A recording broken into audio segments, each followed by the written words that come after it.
videos encouraging people to become expats and build wealth with no borders, one thing I guess I haven't yet addressed is that there are many people who relocate abroad for work and end up returning back home with nothing to show for it, especially in places like Dubai, where it's very, very easy to get swept up in the culture and end up spending all of your money. And it can also be extremely expensive if you are not savvy with your money. So in today's video, I'm going to be talking about certain things that you can do to try and save money, particularly whilst living in Dubai. Firstly, you need to be clear on what your goal is whilst you are abroad. If you don't yet have a goal, then make one. You might not know everything exactly. For example, a lot of people that I meet go to Dubai and say, I'm only going to be there for a year or two, and end up staying for a lot longer. But you should still have some sort of goal that gives you the direction that you are heading in, even if you don't know what the exact destination is.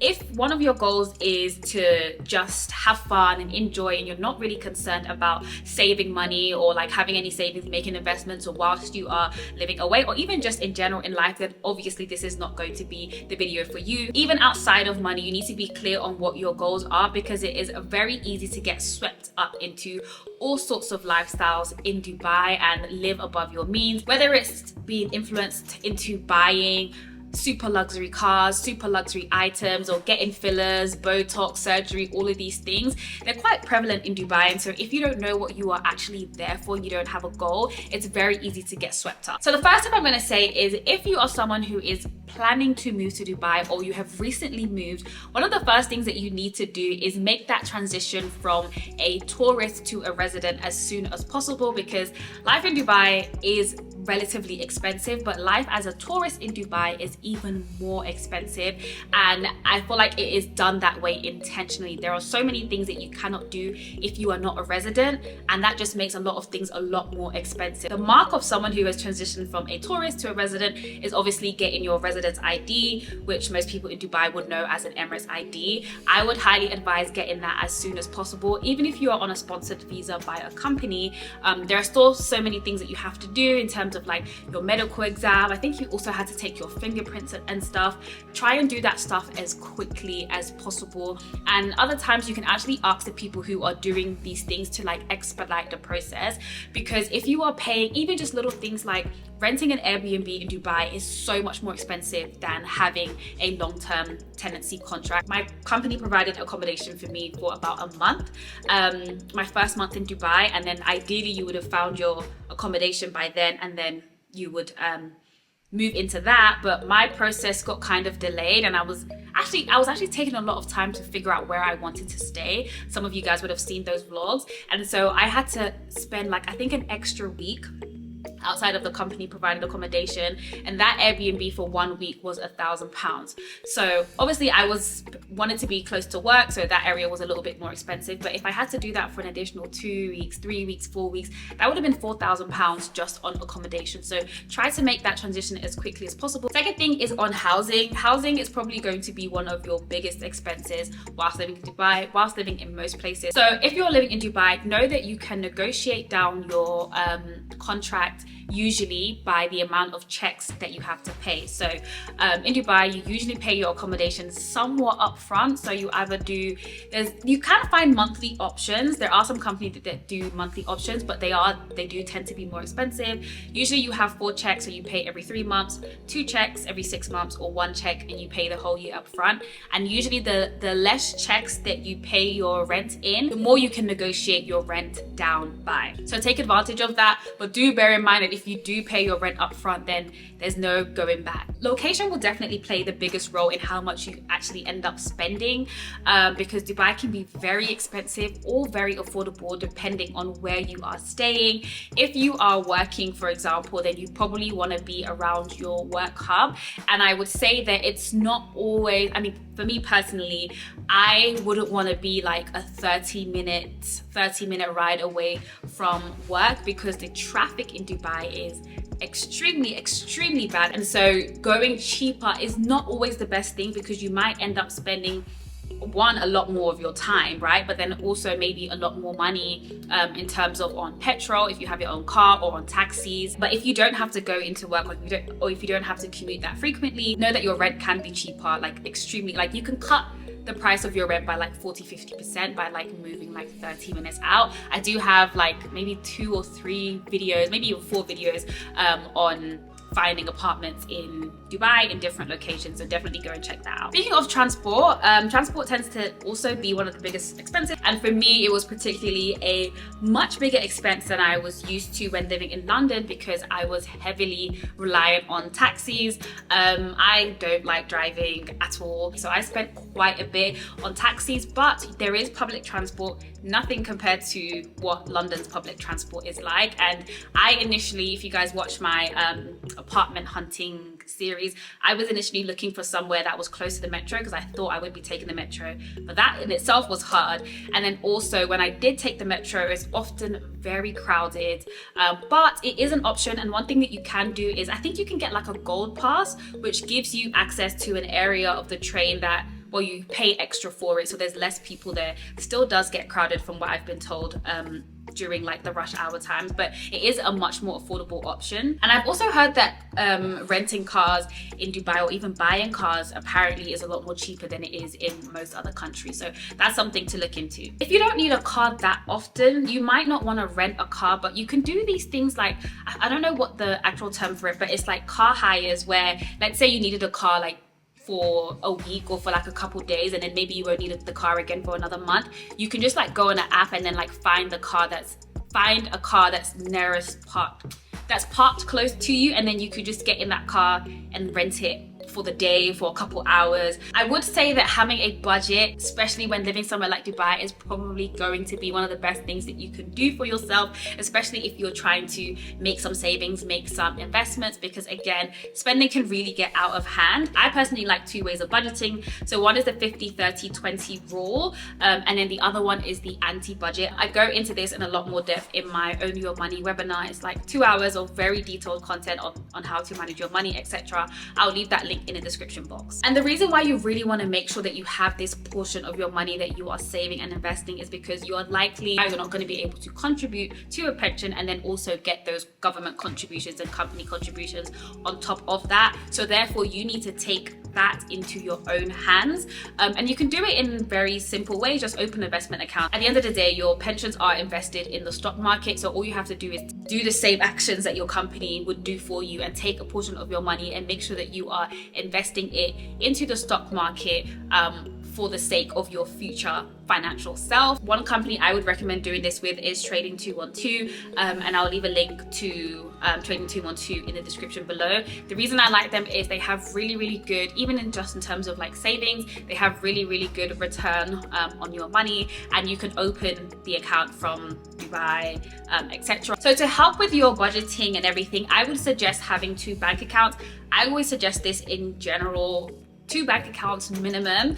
You want one that is with like a standard bank. And when I say standard bank, if you're in the UK, like a HSBC, Barclays, NatWest. If you're in the US, probably like Chase or Citibank or something. If you're in Dubai, Emirates NDB. I didn't go with them, but I do wish I did, which I'll explain later. But you want to have one traditional bank, and then you want to have like one of the neo challenger banks, so the equivalent of like a Monzo, Starling, Revolut, just because those neo banks are so much better at like tracking your expenses, how you're spending your money, giving you better insight into your money. And then have a standing order that you transfer to your neo bank every single month. The amount that you transfer to the neo bank should basically be the amount that you use for your expenses, and whatever is kept in the traditional bank, you can use that for investing, etc. You might trust those banks a bit more to hold a lot more of your money than you would a neobank.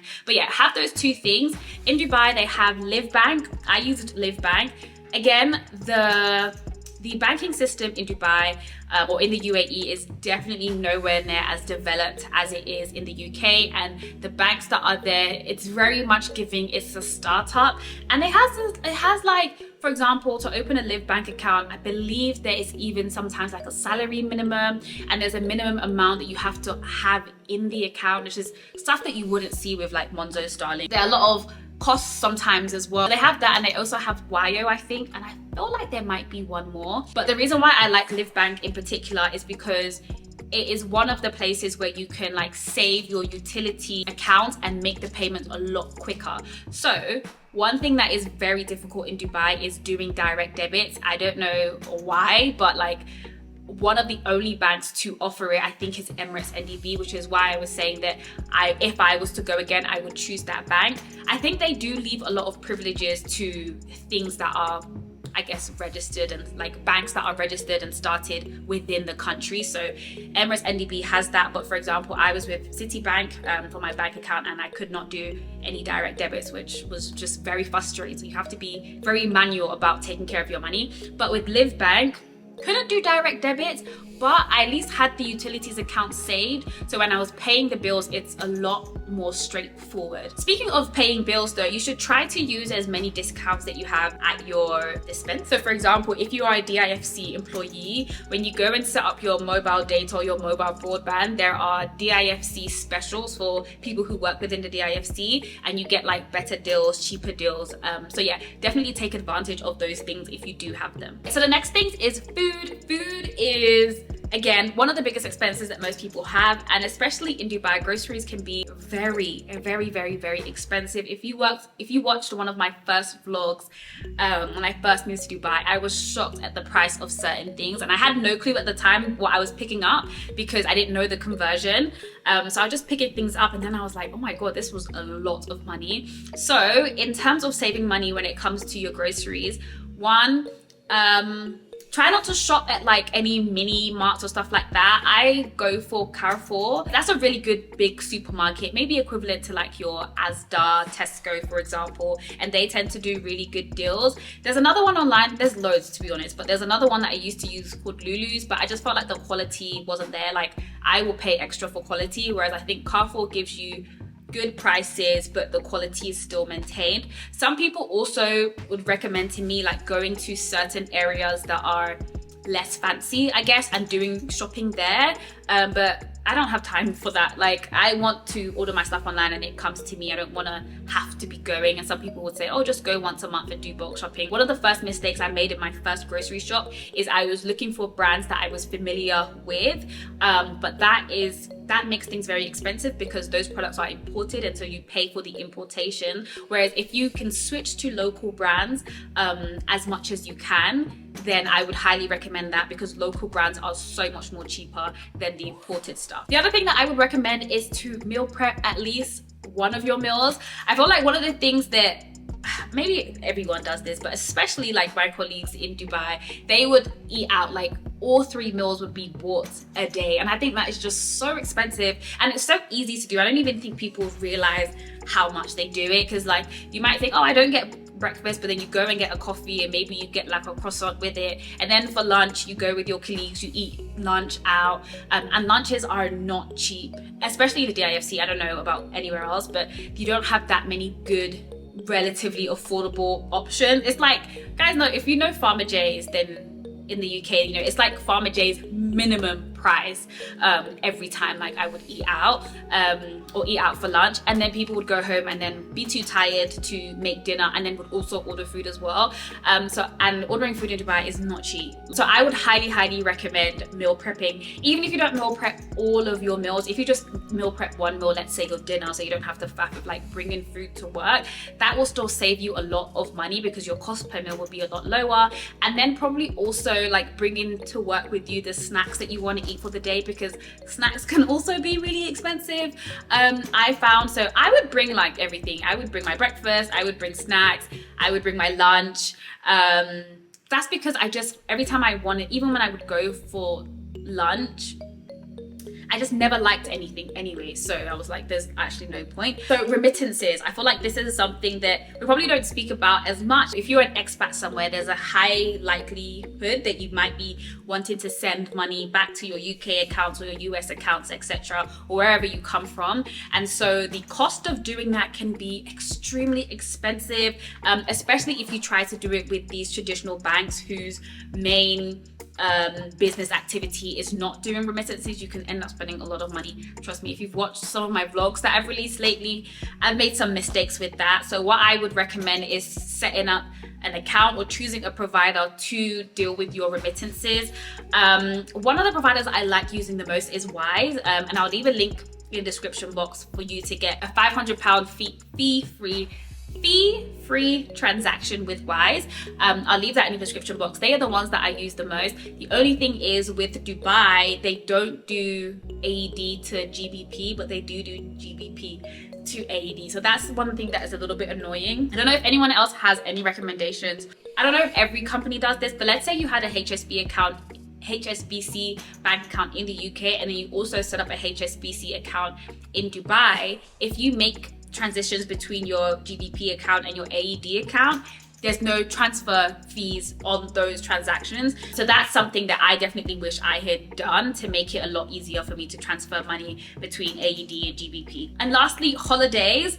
Obviously, holidays are obviously a big expense for most people. One of the things that I would recommend is to invite people to come to Dubai or wherever you are in the UAE to holiday with you, because likelihood is most people want to come to Dubai. Most people want to experience it. It is, I think, probably like the #1 tourist destination in the world. So instead of you flying out somewhere that will cost you more money, get people to fly into you, and maybe you can offer your accommodation to them so you help them save costs in the same way they're helping you save costs by you not having to fly. Or you can go on holidays around the Middle East. I think, at least for me anyways, I was like, if I'm not in Dubai, I'm unlikely to be in this region, so let me just take advantage of being here by trying to visit as many neighboring countries as possible. And those flights are not so bad, actually. And also, if you go to Abu Dhabi, the flights are even cheaper if you leave from Abu Dhabi, which is another city in the UAE. That is all I have for this video. If you have any other money hacks and you're living in the Middle East somewhere or in Dubai, then definitely share it down below, because that could definitely help someone. And I'll see you guys in my next video. Bye.